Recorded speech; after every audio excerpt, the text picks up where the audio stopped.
Coach like more drama. Nah, he wasn't official. He just got there to drama. The first one is no John Leagues. Yeah, that's kind of weird. There's some just be John.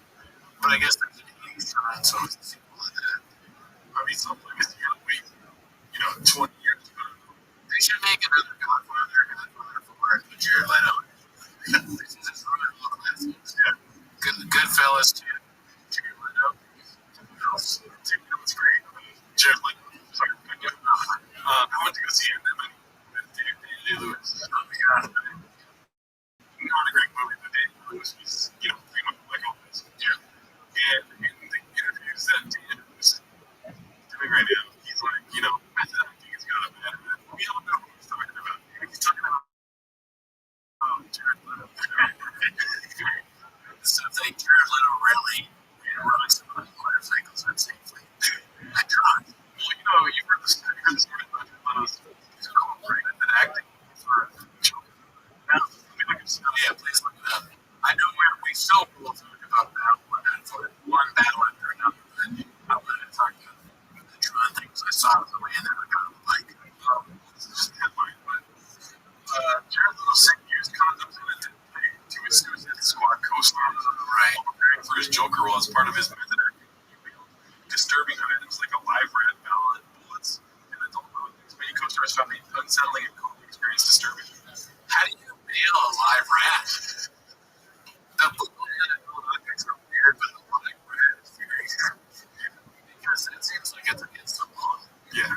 You put it on any kind of box and mail it. That makes me wonder if the Muslims heard of an animal in a box and they didn't do anything. Well, it's true. Yeah, I just wanted to. This is Daniel Obama vote on Jared Leto because he's out here saying that acting's got a bad rap. Interesting. So Daniel Day-Lewis is firing, is clapping back at the haters, and Jared Leto for ruining it. It's kind of like, interesting. Oh yeah, No, I thought it was so good. Yeah. Yeah, one battle after another. I thought it was really funny. The movie, all the lines were pretty, or a lot of the scenes were pretty funny. And then Sean Penn, I thought that was funny.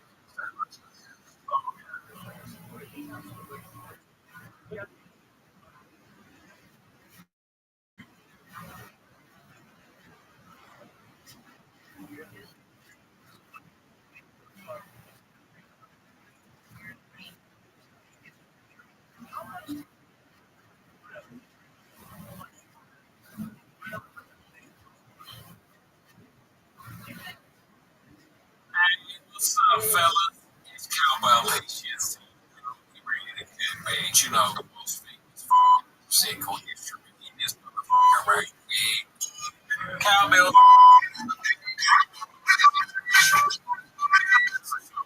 I'm touring. I didn't go to the Riage, but I got a call from Shake Now, Turkey. Notice Cowbell.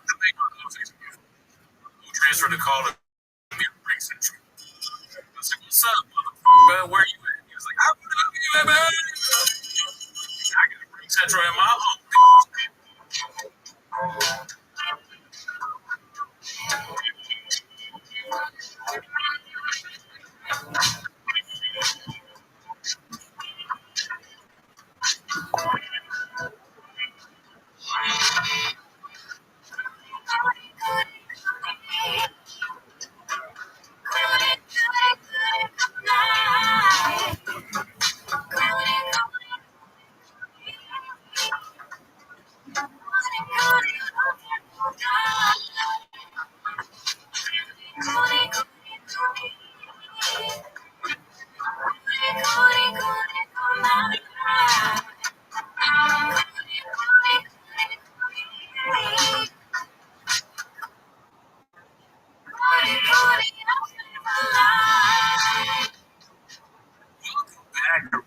Tweeties, thanks for tuning in. As always, try to Discord, try to Redhead. This week, we watched.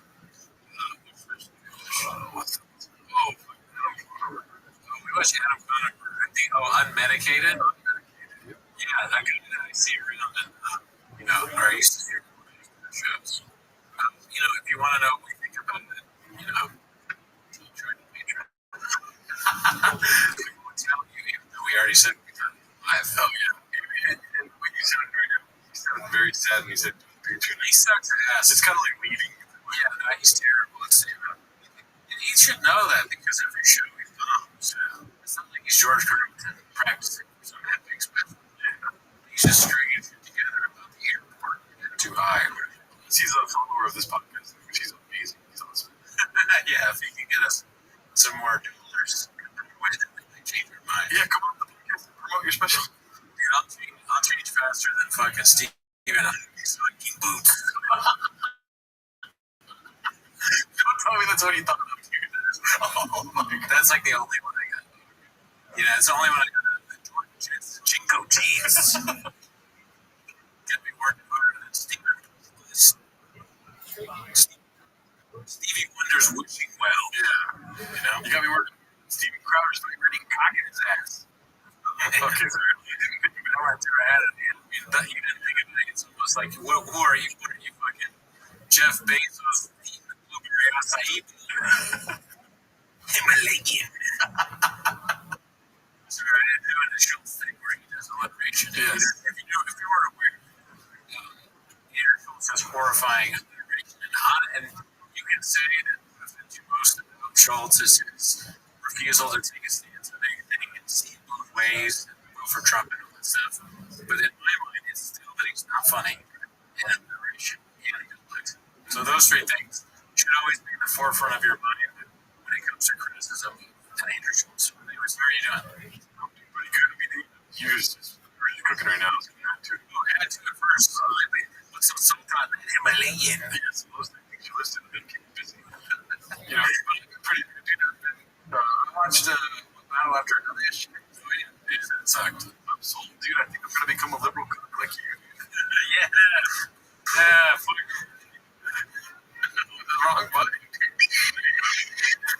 It's about fucking time you fucking hillbilly kisser. We're gonna be out of here, dude. No, I'm not mad. I mean, don't say that I'm mad. So that's actually one of my. That's actually a pressure point that I don't like. It's very scary.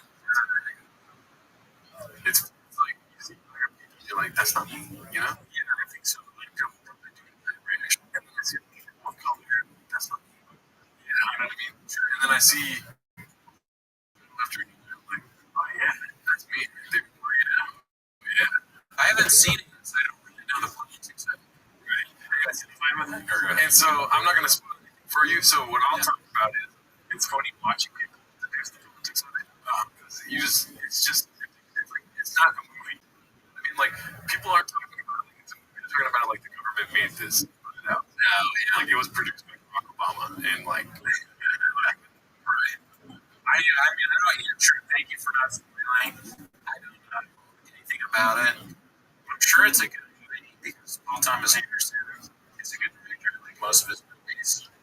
I heard one person. I don't know the political aspect of it. It is older rich guy doing like a political movie or whatever. So I don't know if it's like his take on revolutionary stuff. We'll see. I haven't seen. Well, my hater is already starting. No, you don't mean to do this, but I don't like it for. And when I watched it, I didn't see politics. And it wasn't like didn't have to be conscious. It's just like what I did see was like the race stuff. I'm like, oh my God. And maybe that's political. It's like racist stuff. But like, there was like a picture. I was like, yeah. Like they call it like they say wetback a lot. They say spec a lot, and that's not what I'm talking about. That's not what I'm gonna say. It's like this woman calls herself junk pussy. That was hardcore. I was about to say that, and that's just you watching the TV podcast. You're not even talking about Paul Thomas Anderson films. But yeah, I mean, okay, so I think I'm gonna give him the benefit of the doubt, and I think most of the time when you're making a movie, if you're good at it, you're just making a movie.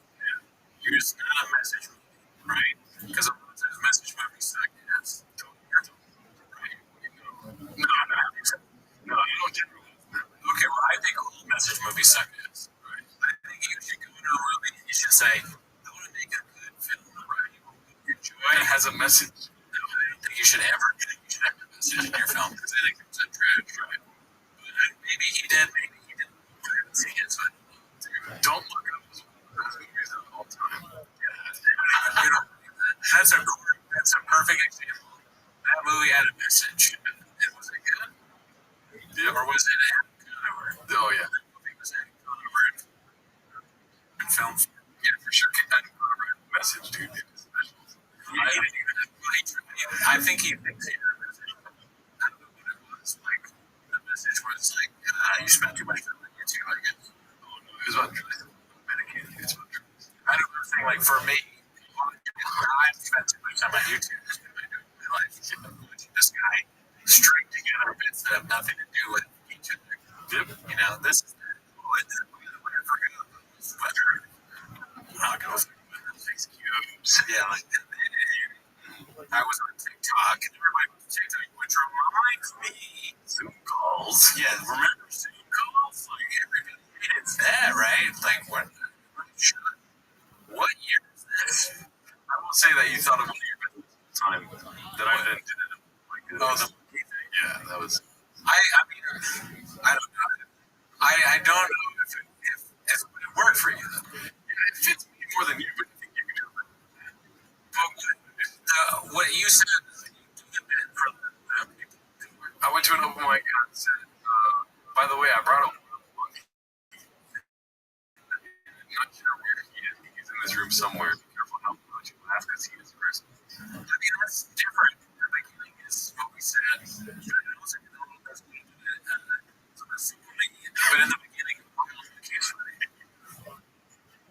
mine was when you started just like I started with saying that like it'd be funny if I brought like hey guys, don't forget I did bring up your key with me. I think he's funny. I was there with somebody though, so I can't believe it was a monkey. It is cheap. Like, you have to be clear, very clear that you're not literal monkey. It's I don't know how you do it. Don't. Yeah, obviously they could just send it sideways. But then the it turned into me, the joke becoming that I'm going to, if you hear anything monkeys will go, so I'm going to do some jokes just for the just everybody there. Like something like that, just and I don't know if they were alright. You didn't try that. I did. You didn't try it. I did that part. Nobody laughed. See, that's what I'm saying. It's one of those things where we was laughing, so I don't give like 2 views, and I was like, You gotta, if nobody laughs, it's kind of funny to try it again. Because it could be funny to try it again. Because sometimes when you try it and it's bad, it's funny but it's like, oh man, if you have to do it every time, no one laughs the first time, and then a big laugh the second time, it's gonna really hurt the second time. It doesn't. That's why you gotta do it third time. Stick that over a week. I don't know. I mean, it could also just be me and you are ridiculous. yeah. Crazy. It's not funny. It's pretty funny. Well, it's like just randomly you transition into another joke and then randomly go like that, and then you so I'm just trying to get the money. So, my friend, the best part is that It originated from shooting a special with a monkey in a cage somewhere in the room. yeah. Well, how did that come? Because somebody in the first special was like laughing ridiculously. So he just has a cage monkey. He's like running around and shit. Or Adam Conover has it. Yeah, I mean, and then you could keep doing this. I could consider a style of sense of humor sometimes. I always wanted to go on stage and say something along the lines of like, glad to feel COVID right now, or something like that. Just like a ridiculous that you can't. So it's similar to that monkey thing. Yeah, I sometimes do that with like, okay, Huh? Yeah. So, I think that's like, all right, so if I had COVID right now, just to fool people, there is a monkey here. I did ask a lady that came over. She was like, I said, sure. And she was I was like, can you do me a favor? Can you rate 10 stars when you get You want to guess? I don't think it's very high. Maybe she's nice. Very nice. So I'm gonna say she's nice, and she said 8. Very nice of you. Thank you for that. Yeah. You know, what she did when she came out, she said, "Did you recently clean it?" I said, "No." She goes, "Okay, that's very bad."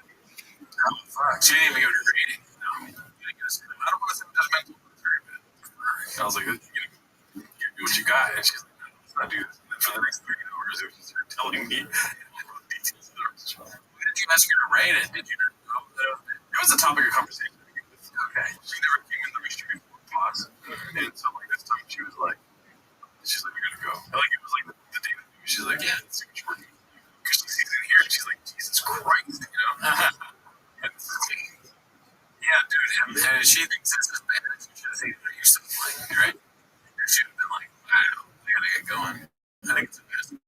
I told her the same thing. I said, "Imagine this. There used to be 2 big red chairs." And she said, "Stop."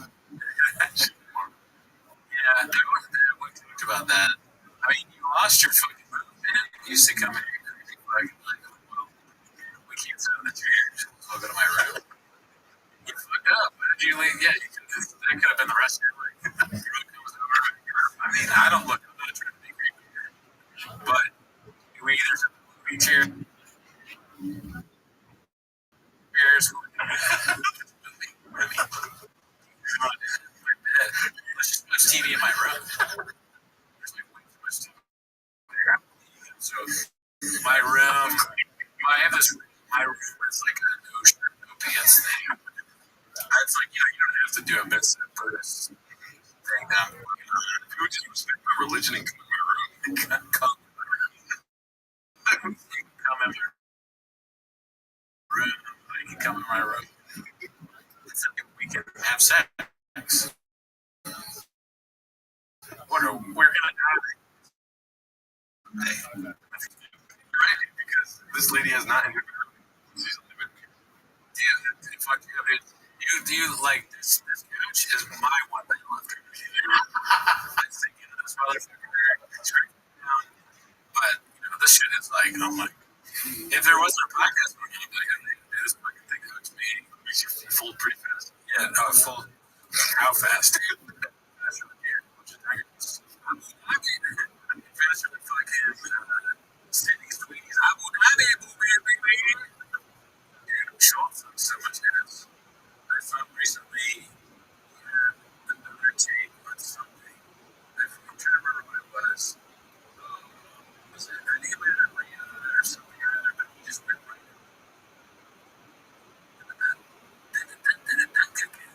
in the keyboard. He said, "I'm picking up the I should have said, I mean, because there's like a dude, there's like a dude on Twitter, Chief Nerd, that just repurposed trash over and over again.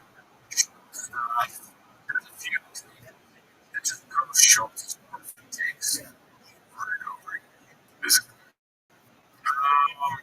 Yeah, this is the one in the bad money. Like, that's what it's about. We have to watch this. Right? Well, you see that. Hello, everybody. This week it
Listen, boy. This is like 1920 shit. I'm telling you, this mustache works with it too. I just don't understand the appeal. Why? I don't know who wants this, but obviously it's very stupid crypto. I mean, not obviously, maybe it's very stupid amount they love this kind of thing. He looks like the guy who kidnaps your girlfriend or wife and ties her to the railroad tracks. He's got the 1920. I got your girlfriend tied to the tracks, and I got the train's gonna get her harder than fucking Stephen Hawking's. I don't get it. I don't know why nobody in the Super Bowl like getting this. Like, I like that's what you guys do. But you want to talk. Like, at the end of the day, this is so sick. I think so. You know, right now it's kind of like they should be released. You don't know that, but he is the world's largest flag trap artist. Also closely behind, literally, surely, with the last few weeks we've had in America, the keyboard culture warriors would be exhausted from politicizing everything from 5 mass shootings to the logo change of a highway messed up restaurant to refusing insert politics into the Super Bowl halftime show, right? Robbie star up cultural commentator, lesbian kickball coach, and my hair donor for the Street Fighter movie said, "This isn't about music. It's about putting a guy on stage who hates Trump and MAGA." And to be fair to this player, Thomas the Boo Doll, it is odd to choose an artist who doesn't have anything to do with Liam Thomas the Boo Doll. I mean, I think that what he's doing is TikTok format. It has to be a certain. I bet he goes, figured out the algorithm is right, and then you run it 3 times, okay? And then at the end, the bag is physical. So it's a YouTube video. The bag is TikTok. YouTube to make the video. Yeah, it's some sort of weird format. You run it 3 times with a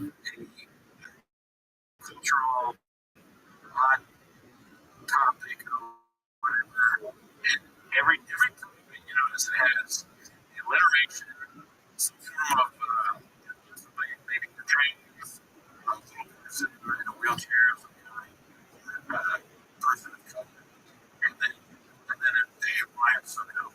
Elliot Page's penis pump. Like something like that. Yes. But I don't think it's funny. I'm trying to be bad.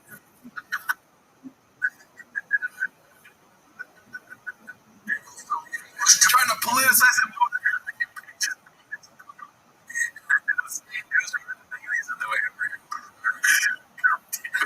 Jordan Jensen's series.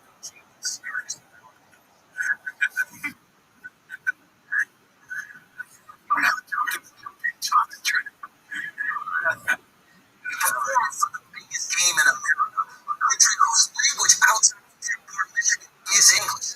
I'm kidding. Dearborn, I'll see them next week. That's Riyadh. Anyway, a couple months ago, this handsome guy with questionable sperm motility said, "Bad buddies are the Super Bowl, right? Yeah, he can't do the Super Bowl." Now, for the record,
tape recorder.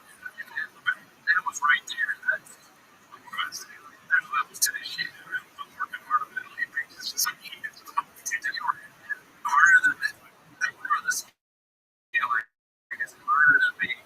If you just made up your grade, stick it. Very impossible.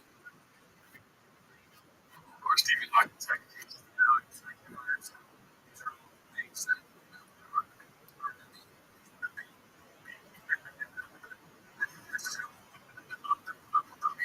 that he didn't say that wherever he is. Whenever he opens a show, he's I will do that. I said, Bakersfield. I will Bakersfield, baby. Percentage of these families are the football fans and the folks that those non-football fans tune into the halftime show, watch a little bit of the game, and then one day, years later, their kids will get seen too. Maybe, just maybe, not everything is about fuck Trump or triggering the limbs. Chances are American Eagle just wants to sell jeans. As Razor says, the simplest explanation is usually the right one. Well, this is America, baby, and our Razor says, follow the money.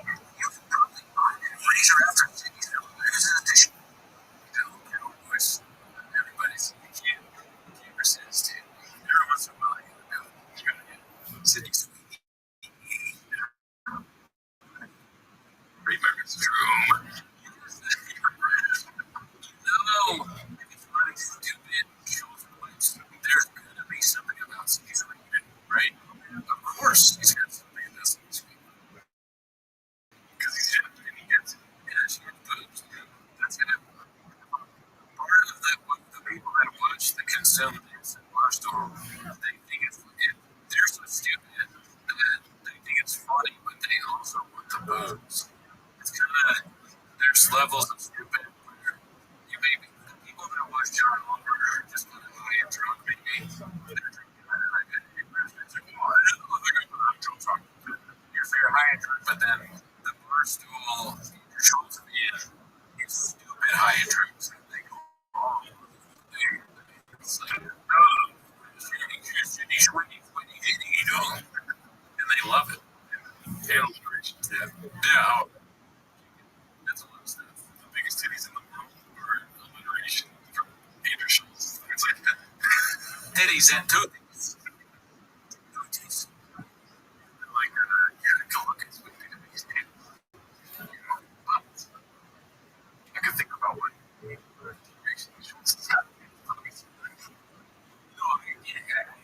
that's the guy's.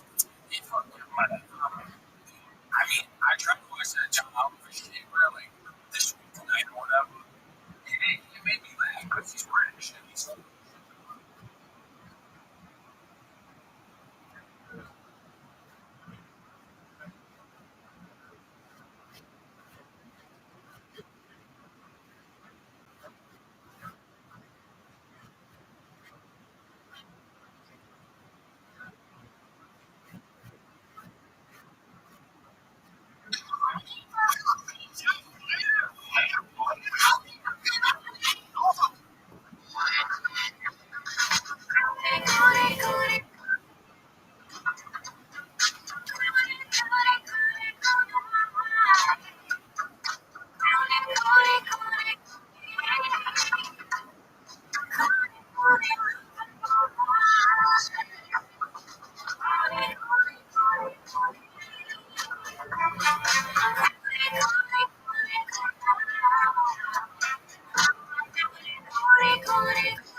Welcome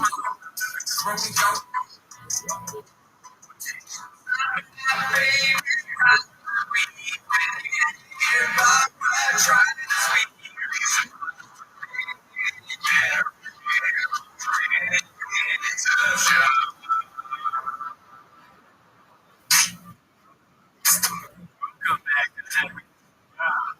Thanks for tuning in. As always, join the Patreon, join the Reddit, join the Discord. This week, Patreon. You laughing? Am I not on camera? Guy that we keep doing every week. We do it in one team. Winners team hosts. Tackle the president. We usually get it right. It's the first time it's ever happened. I've never heard anything wrong before. That dude. First of all, shout out to the policy. We'll get to the time. I appreciate your team. It's happening right now. If you give money, bring up Timos while we're doing Timos. But if you bring up Timos while we're doing Timos, and there's no money, I will first. But if you get either on the Patreon, Like that song that we just showed, it was from the Patreon, so that April 16th. hell yeah. Oh, I forgot. Yeah. So you're on. Well, yeah, obviously, I've seen it in April. So, kind of fucked up, but got it eventually. Yes. And you guys enjoyed the song. Or something like that last week. Or this week. Moses new special. Yes. Playing it for both. That was really good. He enjoyed it. You like it? Dude. Why did I go? The Graves also. But anyway, Tristan, can you have a question? And maybe you can answer that. where's that? You guys get. Oh yeah. Oh my God. You remind me. We gotta start plugging this every time we talk. September 20th, we're doing a live 24-hour stream. Shout out to Flame.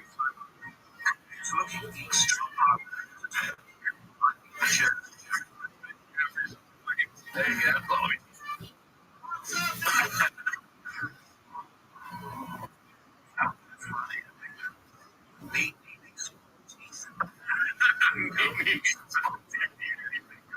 He's so like a bigger than me. Got you. Something there. But back to that's not why they're here though. Here's George Kid.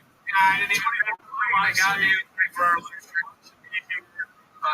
speaker. Checks out. Wall Shaman Protocol. We're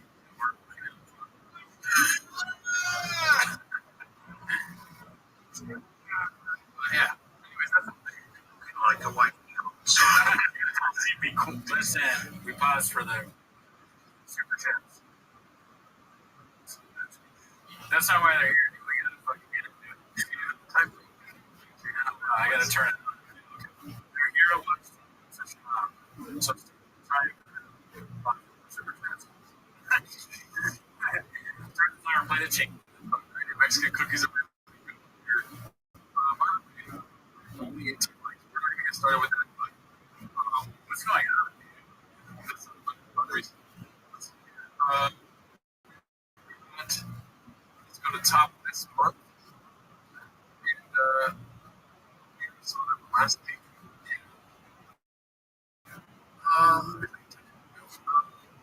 This one is supposed to be missing so much pros. Is there any other? Just sure. What is that? What is he called? Remember what? Like that one thing. Turn it on. He had that. Every time it was all about this. See? Forget me. Yeah. Do you miss him? Drinking or do you like him? So that's how much. It's like, do I want to be entertained or do I want to be like? Yeah, because I worry about that when he's drinking. He's really funny. So I'm like, talking about this. Yeah. I do bring Papa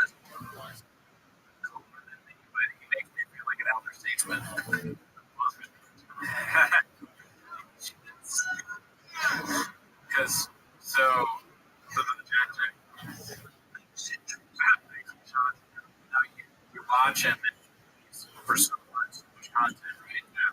I troll through the Reddit, watch him geek, and I start to feel like some sort of parasocial relationship with him.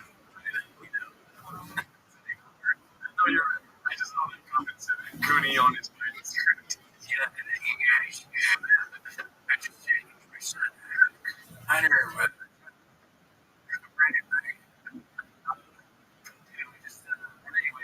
we beat back here.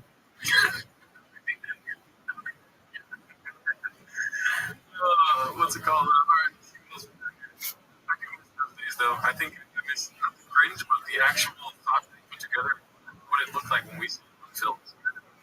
Yeah, he wasn't thinking. It really was like even even dumber. Is what I was. I think people, I think Gerard are with the girls tonight. This is this is 12 hours ago. It's the top of the chart. How's the tooth? So I don't feel like the tooth doing. You saw my sick bars, so how are your teeth doing, dude? I think mine are pretty fucking good. I just got some time from this damn beach. We just filmed that like 2 hours ago. Let's see here. This is real, dude. I'm not surprised. Well, I mean, I'm surprised about this. I've seen this in the store. Yeah. Oh, you must have forgotten. He was growing crazy. Growing crazy with 3Gs. But no, that. I'm assuming these things take forever. Take forever. Like, No, especially with genius, make sure everything's perfect. So he was doing the different thing. He's so far in the future. He's so hard. He's fucking got longer. It's like, what does he do? And he's he didn't trust the media. By the way, that's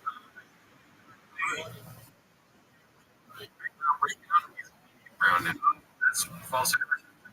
If it's real, if it doesn't have. But yeah, that's funny. And these things you gotta put in the contract. That you keep this haircut for like a year or something. Or expensive. But they do the CEO of the CBD. Yeah. He's doing the same thing to this unfortunate replay. It's cool. Shout out here. This is Kenny's Brown. What are you doing here? I think it's funny that this picture, you think this is a photo shoot?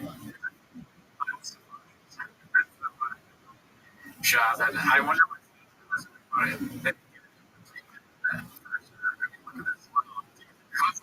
Talker Bros. Or just a serious face. A serious face. You know, like, please take your hands, at least destroy your mouth. Get some and get rid of grades. You already saw that one. This one's hilarious. It's Moonwalker. DoorDash driver says Bubba is cheap. Don't let me just read this and consume it as I go. Sure. You want me to start? Brandon shop specials suck. The tip I'll never forget. True story. I was trying to earn a few extra bucks just see it. Yeah. Hard times had to get work in the rain. I picked up an order for ice cream in Venice to San Monica to a nice house with a few cars. Is to be tiny guest way in the back. The sign on the door says, "Do not knock." It should say, "Do not knock." So I'm standing there pulling an asshole for 10 minutes. It sounds like Brennan's ready. But yeah, the license sees the window and he comes running up from the front. he snaps back to normal, looks me in the eye, and says, I appreciate it. He said, that he will tip me in the air. It was off the side. The house wasn't his car. The top of his cars were his. There was a nice Toyota in front of his guest house. Strange story. It is like, you know, like when is a good character? Because like, holy shit, it all makes sense. I think that's what he was trying to go for, but it's Toyota. Why do you even find that he doesn't have trucks?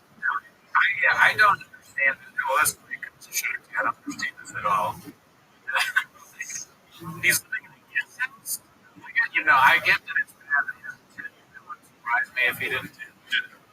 But I might tip, though. Actually, you know what? I'm going to take this video.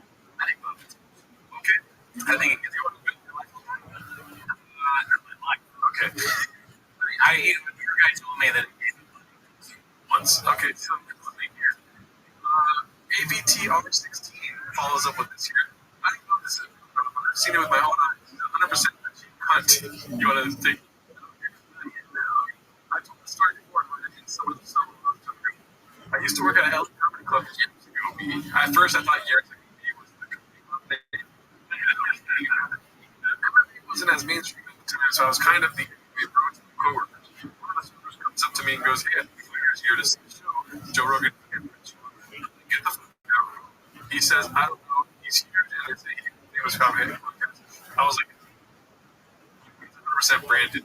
But he's they were at Fox Studios at the time with Evan the Beard, etc. I tell the server, who is a good friend of mine, make sure he's taking care of him, bring me the tab at the end of the night. He agreed, and the night went on. Him and Vince get a couple vodka crayons and some weed. Would have been maybe $40. One more thing to build in the night. I come up and tell Brandon, "He's got killed upstairs. Got his bill tonight. No more of them." So he stopped. He goes to tell him. And then I grabbed him. He just goes back to feet and goes, "He just said, oh, thanks for living at $11 million. It means not $1." God damn it, I was so fucking embarrassed. I apologize for saying tips. I put on my apron and hit the fryers ever since. I mean, I don't know. That's a great story. I'm not sure I believe that either. Brendan, if two people call you a crackhead, you might be smoking crack. Shit, that's kind of what I was doing. It wouldn't shock me if it was like that. And also, some of the lines sound like something like they come from there. But do we know that some of the words are not making up? Read it for me. Here's the thing, though. We only have 40 likes. Thank you, James Freeman. Appreciate that, brother. You know, How do we only have 40 likes for these awards? here's the thing. It's just like, it's way too. I think this is another one here. First-hand knowledge of a girl in LA. She was a barista. She says he did tip average $1 to $2 for a coffee, which is her gripe with him was the way he carried himself. She said he was a celeb and would park his handicap. He'd walk in there and go down the phone because somebody would let the baristas behind me and say hello. He said, "Give me the usual." I say it out loud. He said, "I thought he was saying, give me the huge pickle." Right. I'm gonna start doing that at my coffee shop. She says he just sit and when they call his name, he'd go up and not say bye or thanks, and in the little bar. That sounds a lot more than all I gotta say. Okay. So the other one is They're all funny. I enjoy the stories. It's funny to live in the world where I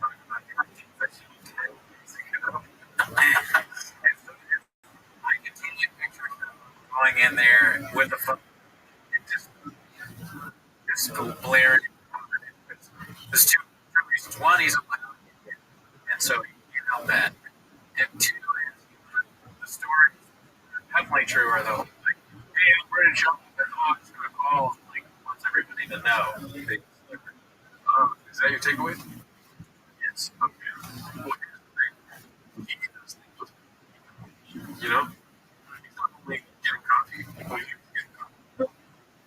also because so many people work for him. He's got his. Yo, Rabbi. What up? My friend.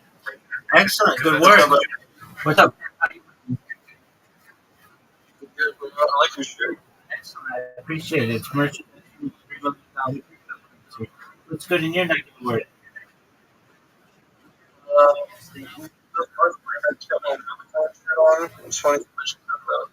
Oh, tight. Sam Altman. How long you been in crypto? Since birth, man. I wasn't before existence, to be honest. That's what I. It was like me, crypto, and then the Big Bang. Oh, yeah, I remember I you. feel that. You were cool. What is it? Yeah, you were wearing that shirt. I was like, who's this other motherfucker here before the Big Bang? And we were just chilling. It was like, yeah, dog. No. All right, what else has been your neck of the woods? I mean, I've always kind of considered myself to be pretty sick. All right, so what's been your neck of the woods aside from like crypto gear?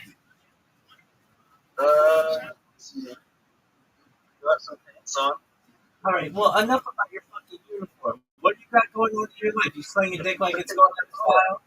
All right, I'm going to you ready for it? You sling your dick like it's going out of style. Jason, you mind if I tell my spiel? Excellent.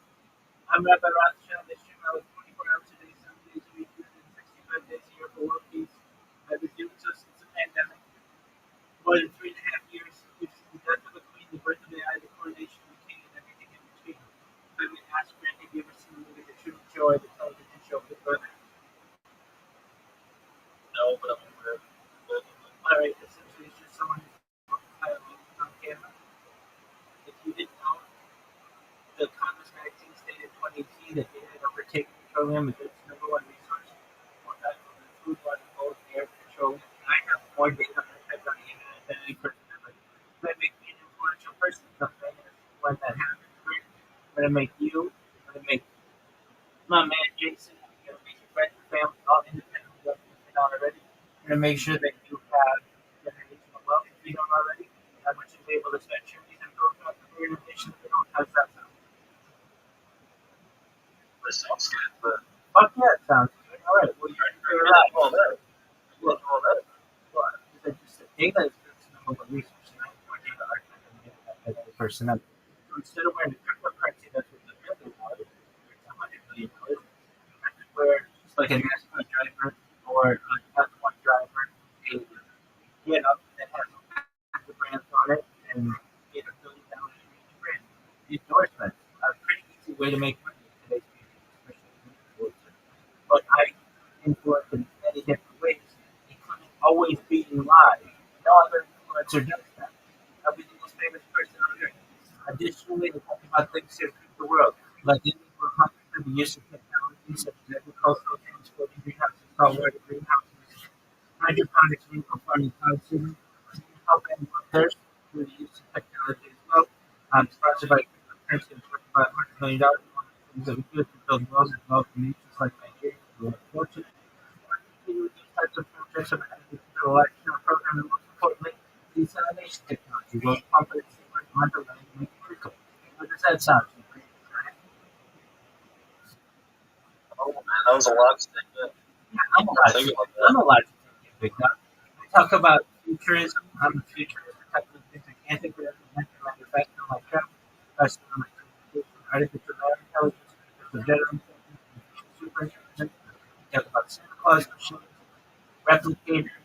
I talk about um, interstellar travel. I talk about things like space, space elevators, space tourism, terraforming some other planets. I talk about things like nuclear fission, nuclear fusion. I talk about things like geothermal power, hydropower, solar power. I talk about things like even gravity batteries, the extinction. People don't know the difference So the extinction took place in 2003 with the timing of Ibex, which was a Gulf located in London, Southern France. Fast forward to the year 2021, the company out of Dallas, Texas, is helping us across the wildlife. They've made it their goal that they're going to have standards so by the year 2028 to introduce the holy land in our circle and utilize these intelligent circuits. This is our mind-blowing goal, following the introduction of the holy land that they want to introduce as many types of caused by the dodo bird. This is really exciting for people to be able to witness. Additionally, I talk about things that may benefit when you were born at the upside expectancy or someone like this probably about age 80. I want to increase your life expectancy to 100, 120, and we use the technology such as growth them so things like nootropics, peptides, cold shock therapy, testosterone replacement therapy, red therapy, perhaps some version therapy to get you to be 120 years old. But then at 120 years old, you may say, well, back to those pregnancy, but I don't feel true. But my body's starting to break down. What's the next plan? This is again, with your consent, if you want, you should be able to have this choice. But if you want to take advantage of it, you might be able to utilize the technology known as mind uploading technology, where with your consent, we scan your computer like you can't scan an MRI. Where every aneurysm or central nervous system, your peripheral nervous system, related outcomes, Android and Avatar, cyborg is like a clone of yourself, a robot, an ethereal being, whatever you want to be. But essentially, what I'm saying right, is that you may have a future of digital immortality. What are your thoughts? Rabbi. What'd you say, Big Dog? I said it sounded pretty good to me, Rabbi. Fuck yeah, it does. Alright, so that's what I do. You can literally watch just about every moment of every day in the last 4 years going back to the pandemic on my streams. I'm live on 22 different streams simultaneously. If you look in the upper left corner of this Discord, you see a red circle that says 24/7 YouTube streams. If you put that link in your Google or a browser, you'll see more live streams of our single individual simultaneously that you've ever seen. If you watch my live in 360 degrees, 24 hours a day, 7 days a week, 365 days a year. Additionally, I have over 100 global YouTube channels, over 200 Instagram accounts, over 500 Twitch accounts, over 1,000 TikTok accounts, over 2,000 Twitter accounts, over 5,000 Blue Sky accounts, and over 10,000 Kick accounts. I have more social media than anybody involved. How can you do so many? Because how do I do it? Just manually? Just create the account.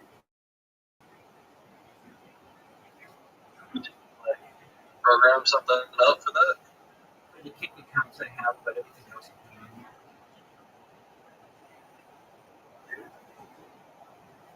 That's enough. How do you know so much about so many different things, man?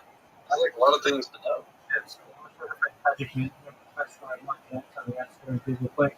It allowed me some financial independence, and so that gave me the ability to become a master of many trades. What's your biggest app? I signed non-disclosure agreements like that. People very fit. Oh, okay. Gotcha. Household names. Bigger than Slappy Boy. Oh yeah, household names is something that your cities. Okay. Yeah, dude. Weird. What's your favorite author? Maybe if we're talking non-religious, real cute. Yeah, not interesting. Who? Really cute. Dick wrote Blade Runner and to Andrew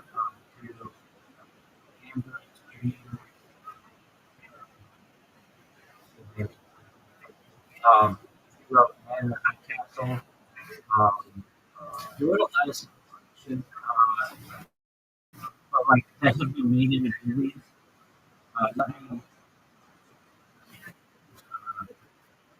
He used to Philip K. Dick books. Yeah, I'm looking at this. So I like your name. right. So the industry of like High Castle, Well, like the policeman said, It's not even that it's a strange um, alternative history where the Nazis and the Japanese won World War II, and so the United States has been taken over, and the West Coast belongs to Japan, and the Midwest, the East Coast belongs to Germany.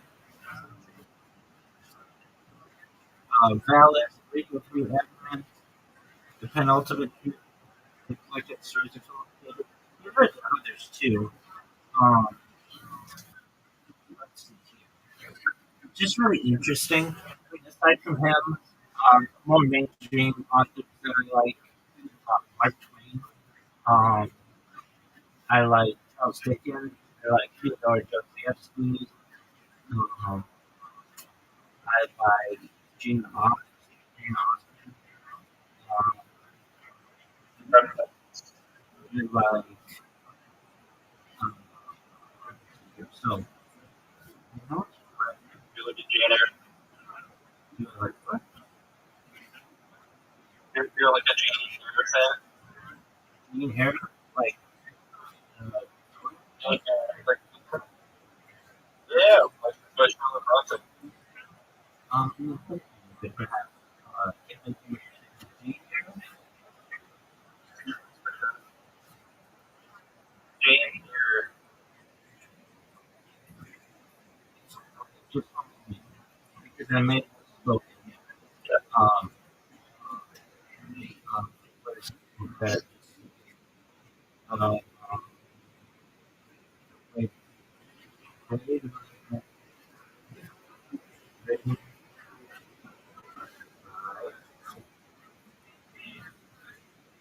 Blade Runner. Oh yeah, Blade Runner. Hold on. I was reading a handful of shit and other people. Oh, but it's based on the book by Philip K. Dick, the Android Dream of Electric Sheep. So yeah, like, basically a lot of futuristic uh, sci-fi novels, sci-fi movies have been based on his books. And I just think it's crazy that he did this in like 1956. He was onto something. There's another one. Um, so, Born Identity. I the book was written by Never William.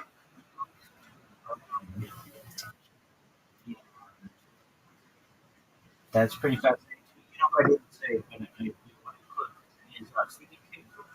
I like Stephen King. I think he's what a big Push your stocks together. well, it's not hard to do. I'll tell you what stocks will be worth a lot in 10 years, in 100 years. And what? In 10 years, in 100 years. All right, so um,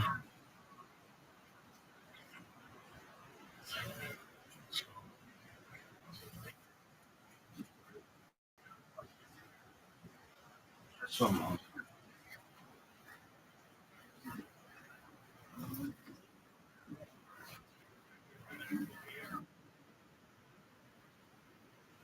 I want to check this out.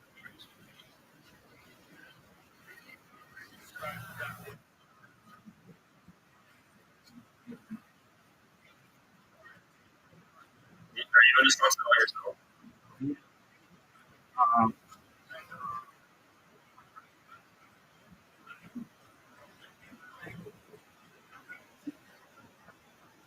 all right, so a good investment currently that people are still taking on a challenge here against the PDQ company. You're not familiar with what that is. It basically building all the data of the world on individuals. So, The company. Palantir. Oh, here. Yeah. So I think that's an Always come here. We didn't come here. excellent investment. OpenAI, when it has its IPO, it thinks IPO so that would be a huge one. Um, and Tesla would certainly be an excellent investment. Those are great for the next 10 years. But if you're looking for the next 100 years, if you know what Skynet is, like Terminator kind of idea, um, Skynet's going to be built on some different systems. And I believe that it's going to be nuclear powered by Siemens, the German company. So I'm investing in them. I would invest in Siemens. I would invest. So it's going to be powered by Siemens. The actual hardware, I believe, is going to be Samsung. So I would invest in Samsung. The the operating system is going to be Microsoft. The um, the data is going to be the cloud-based system is going to be Amazon. So Amazon would be an excellent investment, and um, the data is managed by Salesforce. So those five companies, I think, are excellent investments for the next 7 years. Are they going to double overnight? No, but they're excellent long-term investment.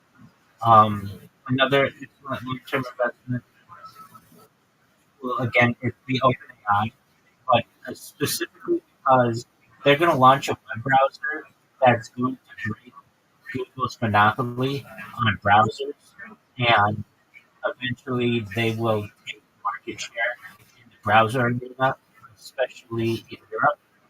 Basically, the European Union has said to Google, look, you guys have a monopoly on everything. You have the top two websites in the world, which are Google and YouTube.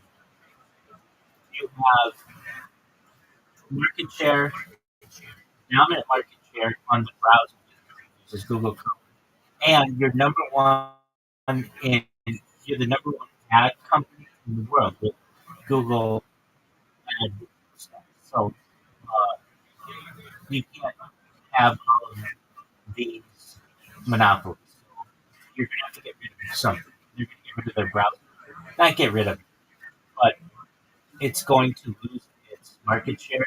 And OpenAI, once they launch their browser, it'll be integrated with AI and it'll be very good. And OpenAI will eventually be the dominant browser. System. What did you say about? I said, do you think we'll get an AI operating system? I mean, we already have that to some extent with Microsoft with Copilot, Google with Gemini, and Yeah, but like an operating system, like the operating system is like built like around AI. You know, like not using like these legacy like Windows or Mac or Linux. That was like kind of like had assumptions, like outdated assumptions. Like it's an operating system built you're over just and around AI. yeah. It's like integral. I get what you're saying. That's just the primitive version of it. So Windows, Microsoft will improve Copilot so that it's fully integrated with every aspect of it now. Google is same with Gemini, Apple with not just Siri but more Apple Intelligence. So the entire operating system will eventually be quote unquote AI, which is not really being used that well right now. It's learning. It's early, but give it time, and AI will be seamlessly integrated into your operating system as well.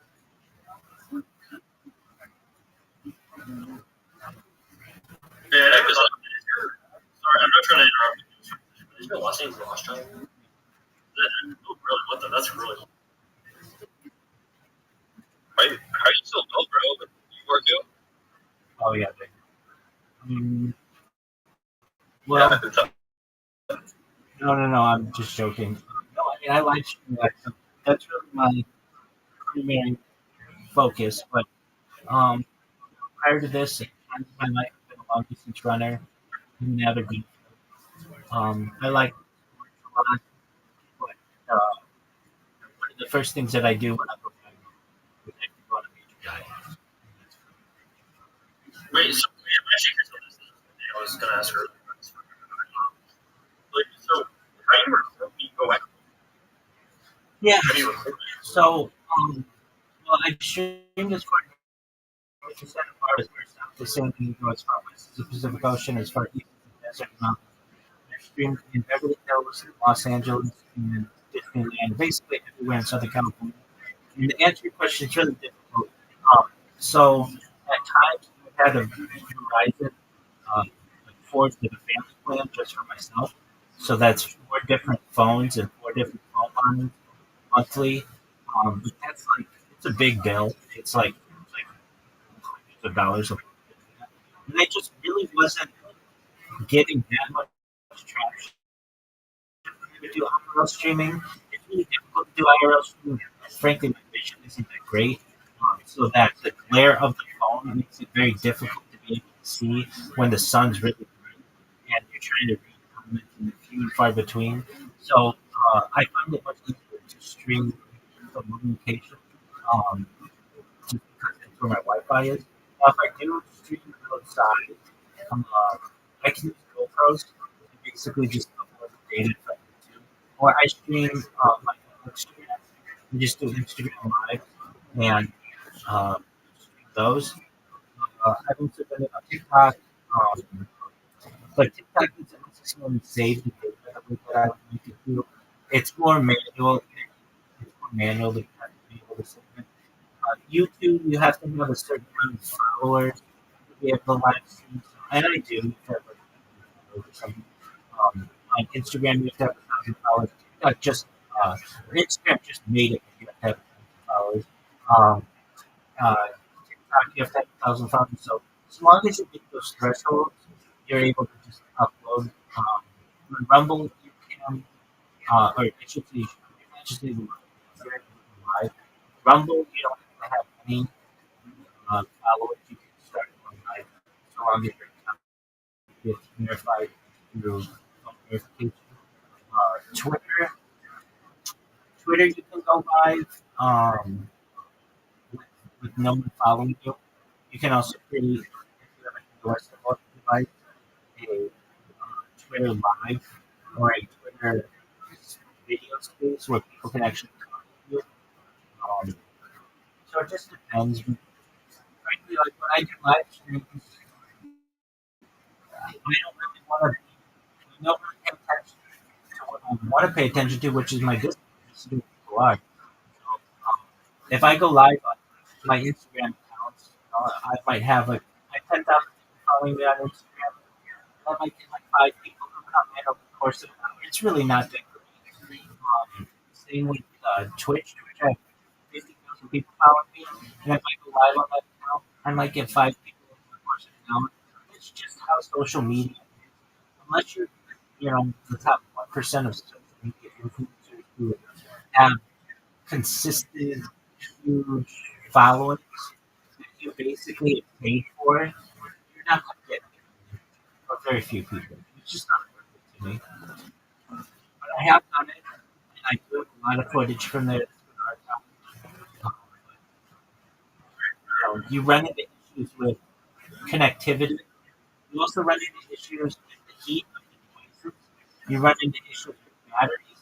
You run into issues with lighting. You run into issues with other people who try to steal your shit. You got to really be aware of what's going on. And it's risky. It's much riskier. I mean, I know I've been in downtown LA and been chased by people because I've got like 2 grand worth of fucking equipment. I've got like three phones, three iPhones going, lighting, exactly. So those are things that you want to avoid. I know I was outside the Capitol Records building with a bunch of GoPros, and I was playing the computer, just not like busting. I wasn't doing it for money. I was doing it just to have a cool shot. And I had these four guys who walked by me once and like said some shit to me. And they walked by me again. They walked by me a third time. I could hear them saying, "All right, once we come back, we'll hear that next time around." It just when you're a disabled individual, you are a target, especially with all the electronic equipment. So it's just Come on, Rabbi. That's why you're gonna keep the strap on here all the time so you can slam those people out. Yeah, I mean, it's one in I mean, California. if you want like an elevator, you can slam those fuckers out real quick. I mean, try to get cemetery in California. It's very Everybody else does it legally. yeah. I know. Everybody. And Well, we can't afford that. so, why do you put yourself in that kind of position? What up? How you living, Tim? What, can you hear me? Can you speak English? Can you hear me? Big dog, you there? He's here. Can you hear me, big man? How'd you find out about me? How's your day going? Man?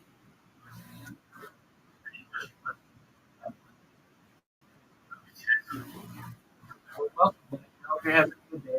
Go have some love and shit happen.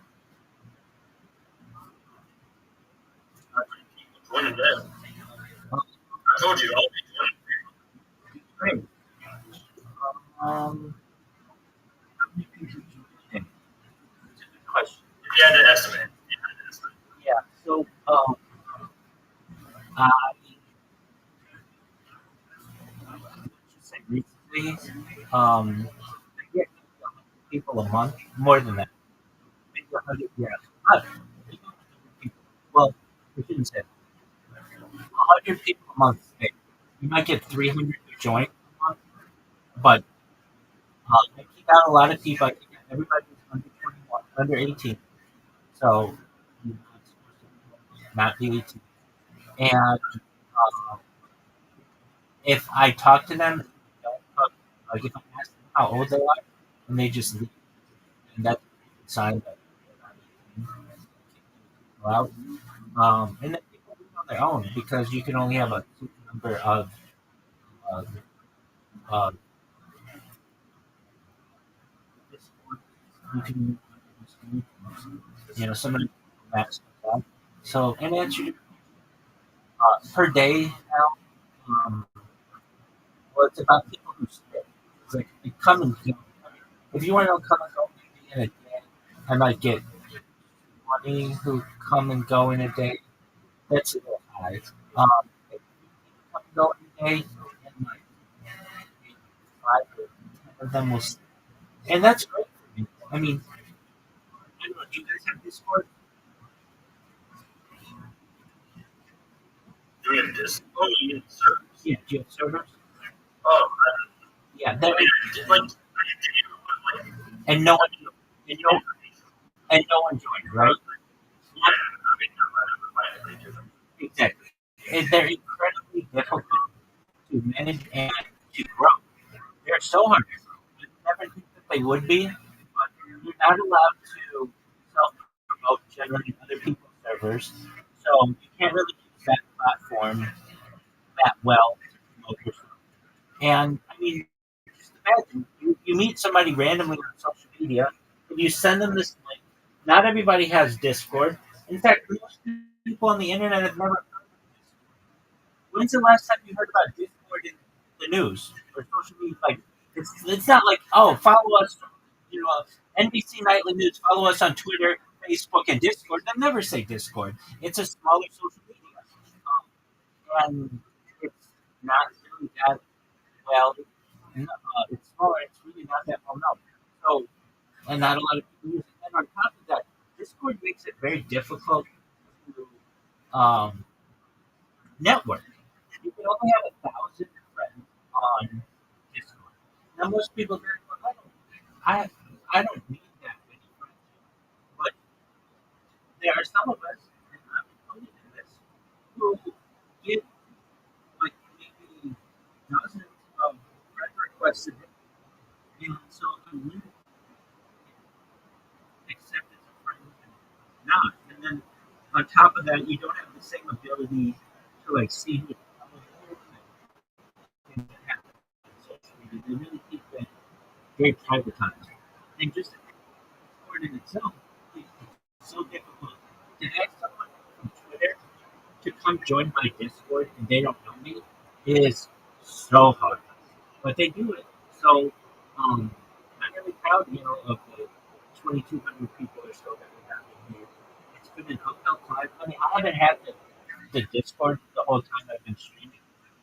It's only about a year and a half old. So I wish I started it when I first started streaming, but I've been learning. It, it's 2,200. Um, something like that.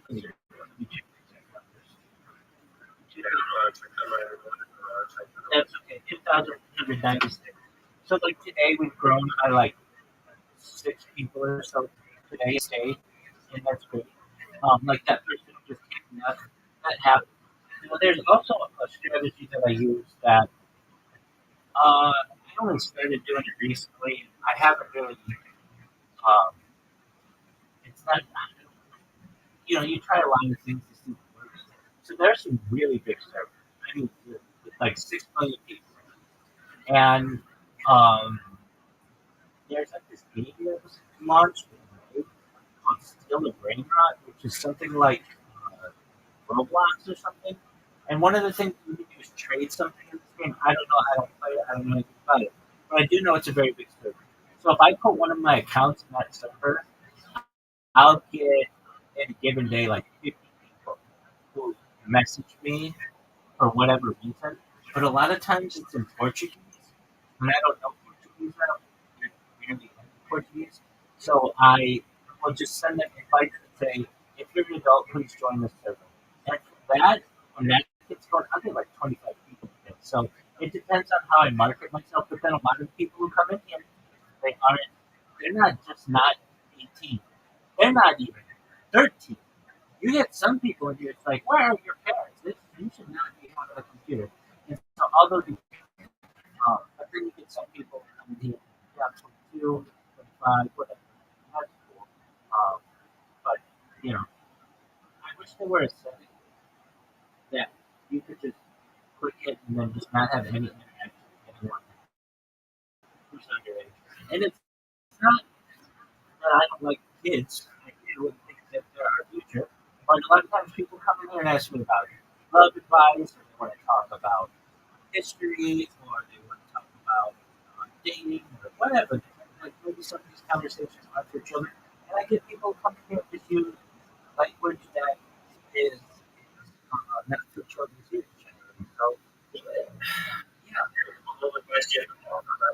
Oh, tons. I get people here every day. Well, okay. I mean, what do you want? You want a long-term relationship, or you just want a fun one?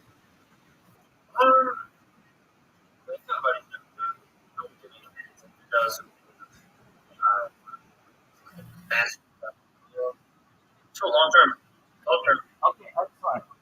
I've utilized this strategy before in streaming, and I was had normal job, working and ten. Um, I used the strategy that I could be able to date sociologists, not girls on Tinder, actually women who work for Match.com or sociologists. So, I know that this works. And it works better than like it's like it makes you the most wanted person on the whole team. Now, at that time, I basically was able to use some like jailbroken funds for uh, rooted from the Android phone to be able to hack Twitter or hack Tinder. Pardon. So they fixed some of these patches. But basically, if you want to just do it the old-fashioned, you download the app, you download Tinder, Bumble, Honeyfish, Match.com if you want, Twitter, the free ones are Twitter, Bumble, um, Honeyfish, OkCupid, and but those are fun. These were fun. Hold on, I'll think of it. Uh, Hinge, no, Hinge. So there's Hinge, Bumble, Twitter, uh, plenty of fish. Okay, Cupid. You put on there what you want, just uh, a fling, or you say I'm looking for a serious relationship that may result in marriage. I want to have children. I am a professional. I enjoy water skiing and surfing and playing golf and running and cooking. And you take 5 really good pictures of yourself, not just random selfies.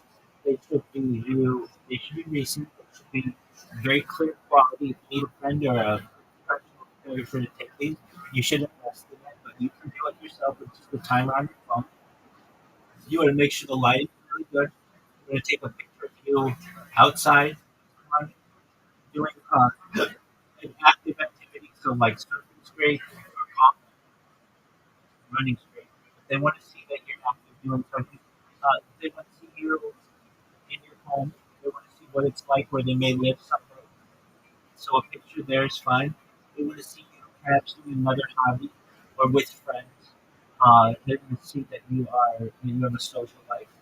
They want to see you. This is a good one. Is with an animal. Even if you don't have an animal, a dog, cat, whatever. Um, Go ask somebody. Hey, can I take a picture with your dog?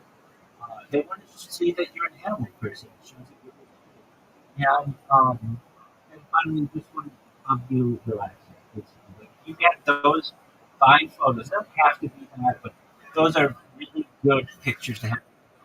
A great headshot is great in there as well. Uh, and but you have those pictures, and they're not overwhelming. It's not all you with your friends, and it's not all you doing what you're doing. That shows that you're a really well-rounded person. And then it's a numbers game. So, and I told this to the girl who I dated from Match.com. And she told me like behind the scenes, every person gets a score of how many people are like swiping right on, and my numbers were higher than and she wanted to know how I did it. And basically, I explained to her that there was a way you could basically root a Android device, and then somebody had created a patch on the or basically created a back end into Twitter or Tinder, and you could, with the push of one button, like 256 women at once anywhere in the world, which is a huge advantage on anybody. And so, where I'm in LA, I just put it where I wanted to date women, and then just would hit the button and 256 likes and 256. And I just have to do that like 5 times, like maybe even less than that, like 4 times a day, and then I just watched my phone just ding ding ding ding ding ding ding, ding all these girls swipe right, and um, then from there it was just about messaging them, and you know, the, the girls who I like, I mean, they're all gorgeous, tense. They're all tense. Like, I would say to myself, I'm not going to waste any time on anybody who is. Every single one of my friends would say that girl's the fucking hottest chicken or hottest chicken in your bar. Oh yeah, definitely. Dude, my body count, I lose track of 42. So I mean, I done quite well for myself. And so then from there, you you interact with the person. And some people wanna they really want to get to know you before they go to dinner.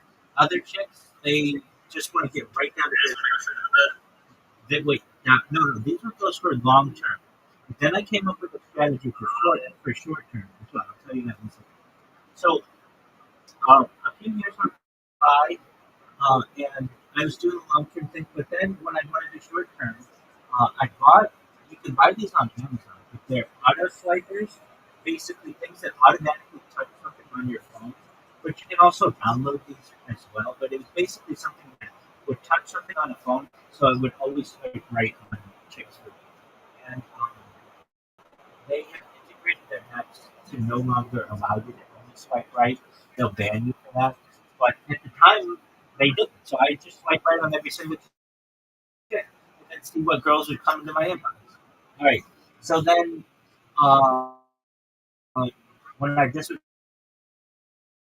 want to hook up the chicks, I'm like, literally, I can't. This is the absolute best move I ever had. But communities, these are so. What we do is we'll meet at somebody's location, have some drinks, and go out and basically sarge or go out as a group and pick up the see who the most amount of numbers in a given night. So, I mean, these are things that I've done in the past. It's been a lot of fun. Shout out to those guys there who've been watching this thing. They're wonderful. And then it's just a competition. Who can get the most amount of numbers and who can have the most amount of closes. Anyway, so I do know that these this advice works, but it's on Tinder and those kind of apps. The thing that I would say when I would just want to hook up with chicks, there was one phrase that I would use. Like I try to always, hey, what are your interests and all that bullshit. Like everybody knows that, and I get responses with that. But if I just wanted to hook up with chicks, I would write, drop your digits to get jackhammered. Man, I got numbers like crazy.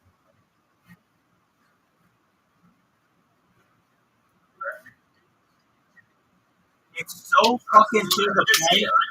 It's so fucking to the point. It's like who the fuck says jackhammer?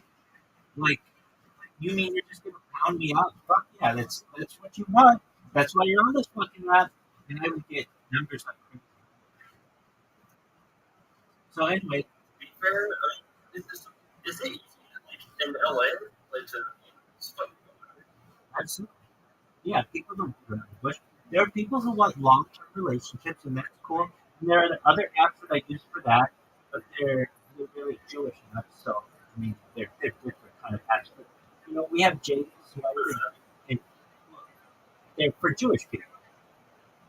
Oh, like literally for Yeah, just like I like think there's like farmers only and Christian Mingle. Those are for other people. We have J Swipe and J Date and Sell Your Cyanide. Those are the big three. oh So dang. those are different. What if I'm not a Jew? Like what if I want to live a Jew? Can I use it? Yeah, generally no. You have to put your stuff in there. Usually Jews just want to who are on those who are on those Money you I can't convert you. No single rabbi can. You have to sit before what's called a beit din or a house of judgment. But I could guide you your local Orthodox rabbi who put you in touch with the local beit din. That's about all I can do. That's about all any rabbi can do. Even the chief rabbi of Israel can't necessarily be some Jew. They have to sit before the. It's a panel of three rabbis. It's a panel of three rabbis, Shabbat, um, Shabbat Jews, who you work with basically over the course of a year or two. We would change your lifestyle. You have to work within the community. You have to basically show Shabbat. So you'd attend service Saturday and other times and holidays and such. Uh, you would have to change your work schedule. You'd have to keep kosher. So that's a whole element to it. And you have to keep family first. So, I mean, if you're willing to do those kinds of things, uh, there's no guarantee about it. So, but you just, only mixed with Jews. yeah, that's the word. So you gotta make it okay. You're right about that. Okay. You've I just thought about that. 40 something. 42 Jews. I've lost track. No, I'm serious. Like, sometimes before I go to bed, I sit and think about all the chicks, and I lose track of 42. I fall asleep. So, like, I think about, and that doesn't count, and that doesn't count chicks who just phone. I'm talking like that number is I would say gigantic because there was a period in my life where I would only I wouldn't have sex with chicks. I was blown by them. That number, that I did well because I because I was younger. So like that wasn't something that I didn't want to sex with chicks. It was too rough, but I didn't. But so um, I mean, I still think about it. You know, the number that doesn't get included, but yeah, I like I said, I just checked the 42. But um, for someone like me, all you have to do is really fucking easy. You get on the app, you take 5 good pictures, you write a profile of yourself, and then you just play the game with the chick in the chat. And you gotta understand, a good-looking girl. Look, okay, Listen, it's different from the pictures, the nice profile, all that, like, sure. But it's like spontaneously answering some, like, super flirty text. It's kind of one of those things where, like, how to respond to that. no, get some numbers for you. You have to understand, like, if you've ever seen a hot chick's phone, these girls can show you their phone of Tinder, and it's just like guy after guy after guy after guy. Like, I did the same with Tinder myself. I had girls. I even said I felt like I beat, like, if it were a game. Like, every single girl, like, you could think of, somehow for Tinder session. into my inbox, and you just recognize it's a numbers game. So you just go and you find the hottest chicks you match with, not just any chick. And if you're looking for a relationship, you say, uh, you're the one who initiated, which is a good thing to do. You can ask what are your interests, or are you interested in dinner, or are you interested in going to the beach, or are you interested in playing golf, or do you? I see you have a dog. What's its name? Like, you just want to make some kind of like, to get them a little comfortable with you, and they're in your inbox. You can start going at it, and we can play it. I don't recommend it. Like, there are some dates that I don't recommend it for. So one of the worst dates you can go on. That's a good question. What are the best types of dates? Yeah. So getting drinks is a really solid one because that doesn't put too much emphasis. If you don't like each other, you can just have a drink and leave.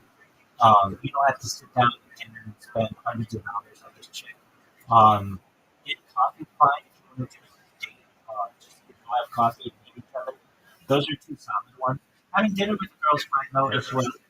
Um, those are the kind of the traditional ones I would say. Drinks, dinner, and coffee. Um, the ones that we definitely want to avoid are movies. That's because you can't talk, you can't get to know each other. That's a perfect second date. So movies are really good second dates. Other things that I enjoy, just going to a park, going to a walk. Those are fine. Um, anything that's public and not too intimidating. So, but the key is public. For a first date, you want to make sure it's public. And that's really for your safety, but also for girl's safety. She's not going to want to go to your house or something like that if she's not looking to just crack. She wants to make sure that it's a safe environment. Really, it's a test. Are you socially acceptable, not just to her, but does she like being around you? Does she like the way you two look together? She wants to see how you order. She wants to see if you take uh, initiative. She wants to see how assertive you are. She wants to see if you're going to open the door for her. She wants to see if you're going to pay. She wants to see what kind of watch you have, what type of time you dress, what kind of shoes you wear. They don't know things. She's going to be checking. The same thing you're going to start how her hair is, her face, what kind of makeup she wears, what kind of conversation she has. Those kind of things are things that people do. But you want to make sure that it's done in a place where you can talk. That's why coffee, getting drinks is a fine place to do it. When I say getting drinks, not necessarily a dance club. That's really, it can be okay, but it's really loud. You want to be able to to know each other. Dance club is great for a third date, I would say. It doesn't have to be, but that's what you practice. I mean, really, the whole adage is this is pretty conservative nowadays. People just fuck on the first date. Really, first dates get to know each other. Second date, you get comfortable with each other. And third day is when you're going to accept. And if it doesn't happen after the third date, it doesn't mean it's not going to happen. It's going the odds decrease quickly thereafter. How much time you spend with this person? Unless you're with a person who is waiting for marriage, or which is totally fine, or they're very conservative, or they just got out of a relationship, or whatever. What do you think about that? Like, wait till marriage? Like, I don't even know. Like, what do you think about that? Like, if a girl tells me, oh, the person I can't wait till marriage, like, what would you say? That's absolutely fine. That's great. That's wonderful. That's ideal. If a girl is a virgin, then that's how people project for thousands of years. So you ask her, okay, basically once you get to know her, so does that mean like I have a friend of mine, he's I was in his wedding, and he married a virgin who was 36 years old. She was a 36-year-old virgin, which is great, very religious person. And she had some ground rules, which were basically like she would kiss, but that's it. Yeah, that's what it's. You want to get to understand how comfortable someone is with someone. I mean, I've been with girls who say they're waiting for marriage. Okay, but that's long on the first night. So it's like, okay, I mean, whatever floats your boat. You want to see how comfortable they get. There are some girls who might wear it, but they may be against vaginal intercourse, and they're open to being with other girls. It just depends on how a person, how conservative they're going to be. That's an exception. Usually, insertion generally means that if a girl have male sex, it's pretty sure, vaginal sex with you, but it doesn't necessarily mean that way. Some women are just going to have their own rules, and you have to play by those rules. So, if a girl says, "I'm waiting till marriage," excellent. That's wonderful. You wouldn't want to try that on the first date or the second necessarily, but going to the first date, hey, see if she's. I mean, I would just ask her, all right, well, that's fine. Are you comfortable? Perhaps. Uh, like, it depends on the culture. Like, in some communities within Judaism, we don't touch before marriage. And if someone is living that life, I'm fine with it. And there are other girls who grew up that way, but now they've become more liberal. It just depends on how what a person's standards are. But if you have someone who says, "I don't have sex before marriage," okay, does that mean that we can't hold hands? Oh no, we can hold hands. Okay, does that mean that we can't kiss? No, no, we can kiss. You can kiss her. Um, I mean, I've had girls who would make out, but would not, unless we were in a relationship, would not let me feel them up. So they wouldn't, or finger But them, even or finger them. doing Yeah, there are some girls. It just depends on their um their comfort level. I've had girls who, especially these like girls who are medical students, um, if they are not, if you're not in a relationship with someone, they do not. They know that that's like a prize. So hey, you want to get in a relationship? I'll take my shirt off. Until then, it's just like I'd say, okay, that's fine. Whatever your comfort level is. But it's about comfort. You don't ever want to put any undue pressure on a person, and you want to make sure that she feels comfortable with you. So you communicate. These are really important things. The girl who says to you, "I want to wait till marriage," it's absolutely fine. Does that mean I can put your hand? If she says no, then you respect that, and you see if that's what you want to do. But usually in those types of relationships, and I've known a lot of people in those relationships, they get married very quickly. They don't screw on for 2 or 3 years that way. Absolutely not.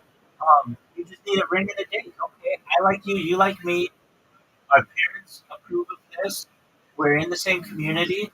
We need a ring. I'm and proposed in a hall, basically.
Specifically women.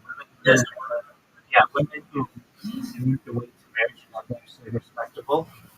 And for those women who have those opinions, you have to just go slowly. And, but usually in that kind of situation, women are gonna want to have a traditional life where they meet a man, they have children, and if that happens, then be ready for it. But and then, as I said, I was just saying, usually in those situations, you need three things. You need a ring, date, and a home. Basically, you need the symbol that you're going to be getting married, like ring. You need the date that you're going to marry this person, and the home to have it. So if you're a religious person, then perhaps you need to schedule your service with your rabbi, priest, pastor, whatever, imam. and then you get down to business. You get married, and then you have children. And it's a traditional way to do it. For women who want to live a life where they are gonna, let's say, wait till marriage, you'd have to have a conversation with them. Okay, if you want to wait till marriage, that's fine. What's your timetable of marriage? Like, do you want to get married in the next year? And if she says, well, if I like maybe after a year, we might become engaged, and then another year plan out when within 2 years or so. Well, then that's a question for you. Do I want to wait this long for this person? Do I like this person or not? If you do, then you can have a lot of enjoyment out of a person, non-sexually. I mean, it's really just enjoyment comes with it. Let's be honest.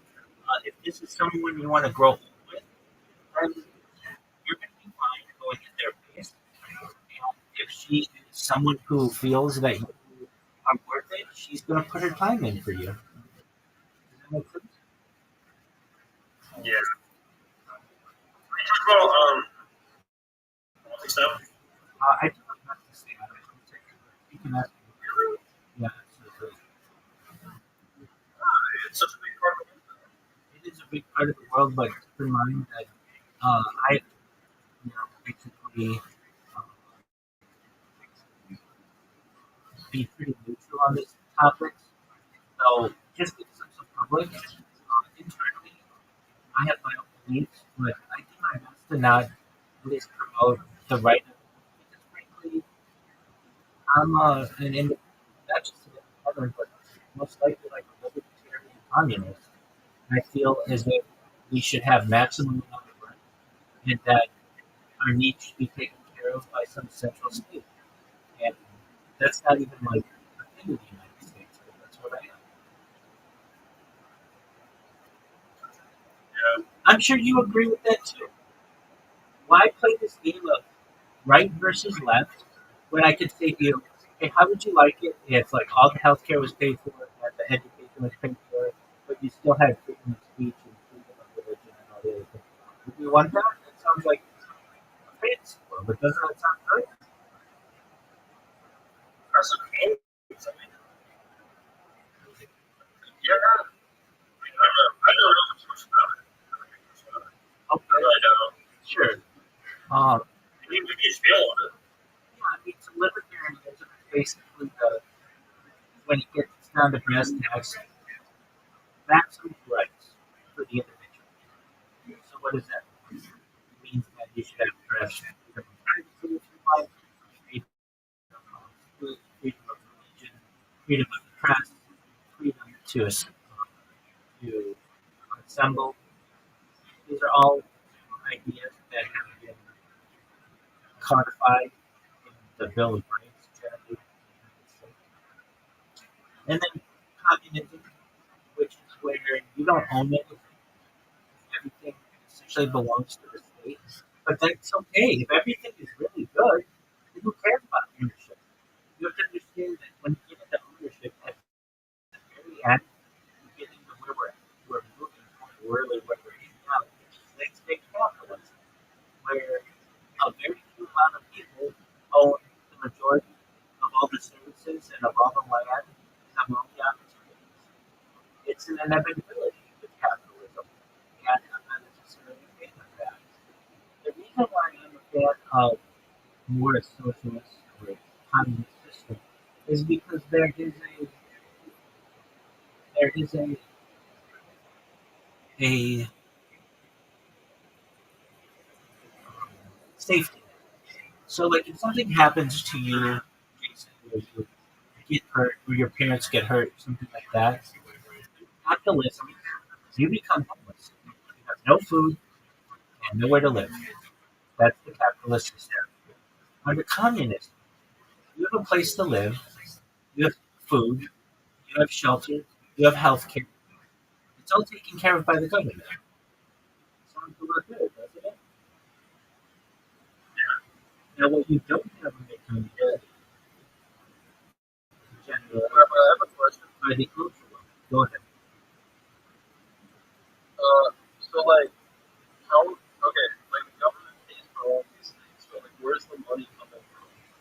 great question. They can come from a lot of different places. Natural resources, so the sale of natural resources can come from, or people's combined efforts. So, for instance, this is how a lot of things in the United States were created. You would have basically you have a fire department that's built on volunteers. There are many volunteer fire departments in the United States that are based on people's goodwill. And they have nothing else to do in the society, so they enjoy doing it. They enjoy helping people. Uh, you can have it basically people who, when you have nothing to do and there's a big project going on in your town, there are people who will volunteer to be able to help that project.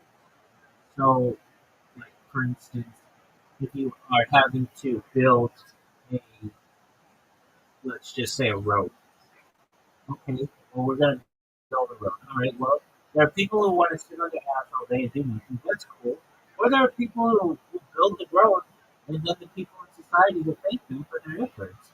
And these are just basically how the United States ran in its earliest days.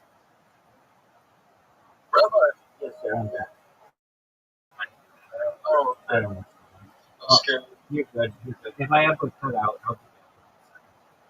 Maybe a minute or two.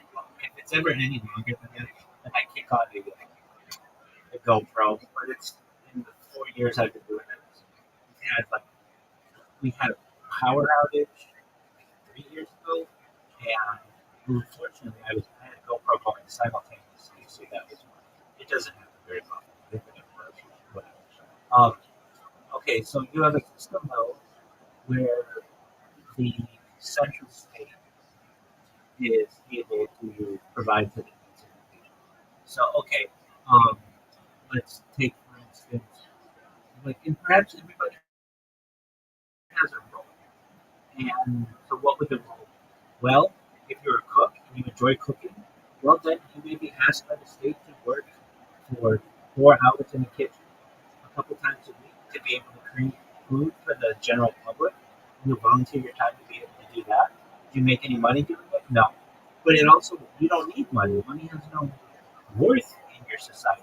Your house is taken care of, your roads are taken care of, your services are taken care of. Everybody volunteers a little bit. And you have the benefit of the masses now. What ends up happening, as you can imagine, is some people don't want to pull their weight, and other people take advantage of other people. It's in It's happened every single time. However, on a small scale, it works very well. Very efficient. What do I mean by that? If you have a group of like 100 people, and let's just put them in the middle of, I don't know, in the middle of California, where like a few people live, the Central Valley, let's say, and you have one person who's, maybe, let's say, two people who are doctors, and two people who are uh, police officers, and four people who are fire people, two nurses, and five and three teachers, and you do this when you have children, and you think everything you need out of the society. You don't need central bankers. You don't necessarily need defense contractors. There's a lot of things that you don't need. We're just on a really great scale, on a small scale. Now, when you start to get into what about creation of money, and what about creating of a dam, and these kinds of things. Okay, I understand. So there are ways that the country, whatever country we're talking about, let's just say the United States, could pay for these things. Many times this could be done through tariffs.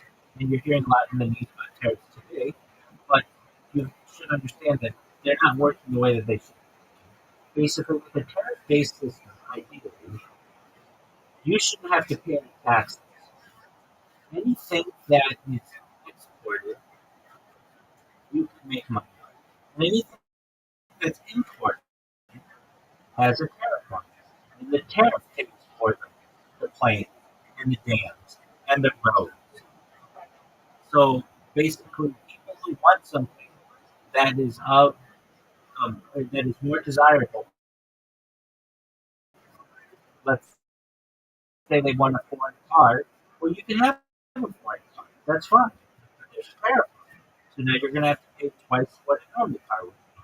If you want that nicer car or whatever, then you're just going to socialist that I'm describing because under a pure communist society, you don't own anything.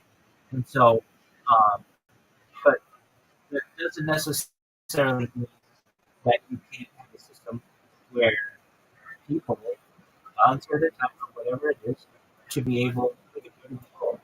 What ends up happening though in every single communist system is you have a small group at the top that end up controlling the masses. It's somewhat inevitable. And I think even that is a better system than what we're trying to have. Basically, if we have human nature that is inherently somewhat evil, where no matter what system you're going to have people who are going to try to take advantage of other people, would you rather have a system like capitalism where there's no safety net and you have a small group of people at the top who own everything below them? Or would you rather have a communist system where small people at the top control everything, but there's a safety net? So there's education space for it, and people's roads are taken care of, and their housing taken care of. Well, if we're talking about an entirely corrupt system where somebody has to be at the top and somebody has to be at the bottom. The one with the safety net is the most beneficial system. So I'm for safety nets, and at least in the United States, that kind of talk has been very controversial, particularly like 70 years ago. But I don't feel it should be. Um, I don't. I don't necessarily have a need for. Um, I don't have a need for suffering. I don't have a personal background. I understand what but I think that people, if can live in small communities very peacefully. Now, are you going to have a state that is able to create the ability to have tankers and transportation and all these things? Yeah, that's a possibility as well. So how would we do it in the United States? It's not going to happen. But how would we do it? It's really difficult because we already have somewhat of a capitalist system. We have somewhat of a socialist system as well. We have socialist systems like Medicaid, Medicare, Social Security, disability. Those kind of things are already integrated into our system. The public school system. Um, so, what do we do? Well, we basically would give people a universal basic. So it's known as a UBI. Everybody gets a stipend in the United States. This has been um, this has been um, uh, tested in some places in the United States. I know it's tested in Long Beach, California, about 3 years ago, where you just give people an extra $1,000 and see what they do with it. And it turns out that their kids become better educated and that there's less crime and people are generally happier. I mean, that's what you would expect. So where do we get that money from? Well, with AI and robotics, they basically can replace everything, just about. And so at a certain point, people aren't going to have a role. The only people who will have a role, perhaps, are the programmers of technology, the leaders of the society. So the only people who are really going to have jobs. You won't have cooks anymore. You won't have house builders anymore. Everything will be done with robotics.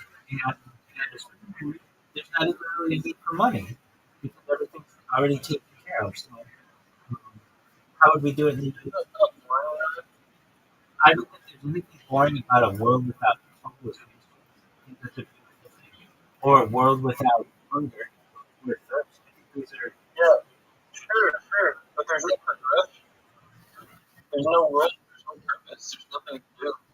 Isn't that kind of boring? no, they're most certainly you become artists and you become sculptors and you become game enthusiasts and you spend time with your family and you write books and have literature and you basically create a renaissance where people are rewarded for that which they can create within the arts in sports.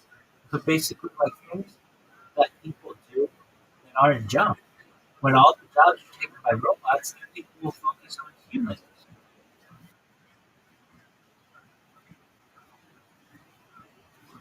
Yeah, but like, That will also okay, like, do you think, that will like, also I'm sure, like, a subset of people will do those things that you're describing, but don't you think that most people probably wouldn't?